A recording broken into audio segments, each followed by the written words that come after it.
Deputy Duffy. Thank you, Chair. And I'd like to thank the Board and the Department for coming in today. Their attendance is much appreciated.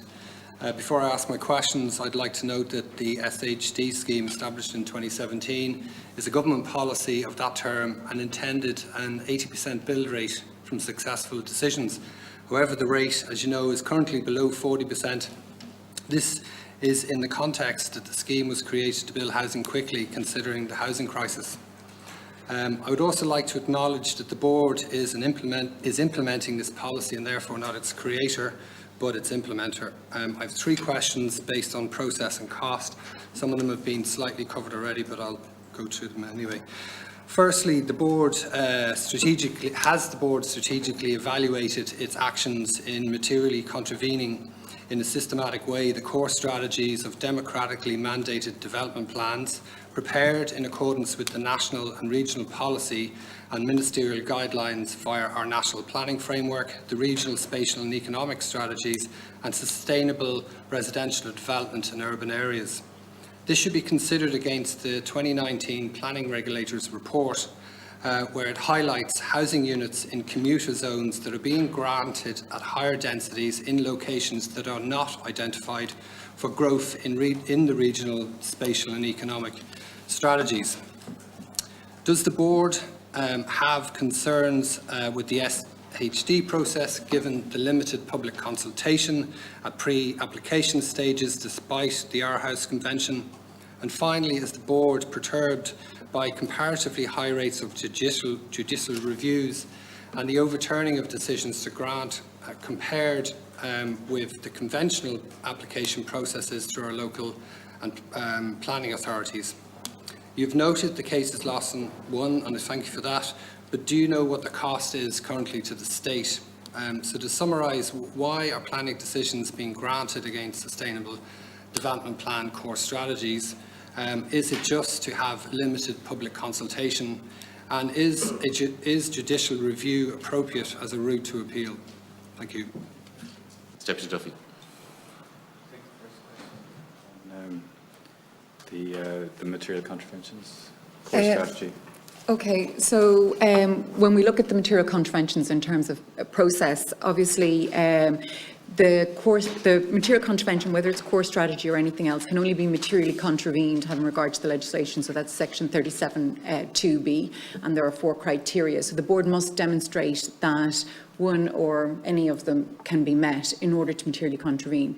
So in order to materially contravene, the Board have to demonstrate that they are acting in accordance with the proper planning and sustainable development, and therefore the Board believe that is what they are doing when they look at that. So they don't believe that they're not looking at the overall impact, and they're assessing it, having regard to those core principles. So that's what I would say in relation to that.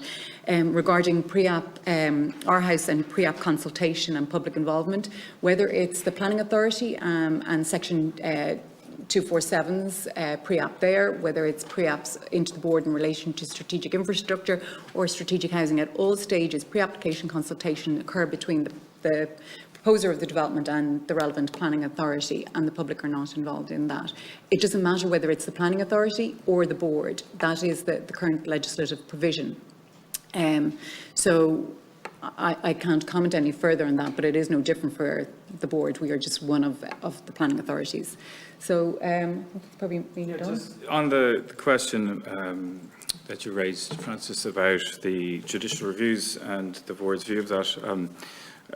All of our cases under Article 50 of the Planning and Development Act can be judicially reviewed, and many cases are, from wind farms to normal appeals. So it's not confined to strategic housing.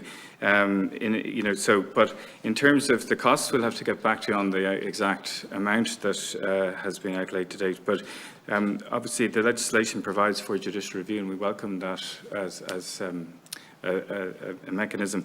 But it isn't. I think the consultation process that's in place is as enshrined in the legislation, and we're, as you said at the outset, we merely implement it. Is that answered the questions? Or Just a material contravention, that there are, I received information from planners that are really concerned about decisions being granted to developments where they're not feasible, effectively. They go against the development plan, that a residential setup shouldn't be in a village. You know, putting in 200 units into a small village just doesn't work. And I think that's, I'm not saying they're all wrong, but there are some really kind of ones that planners are really upset about that are being granted.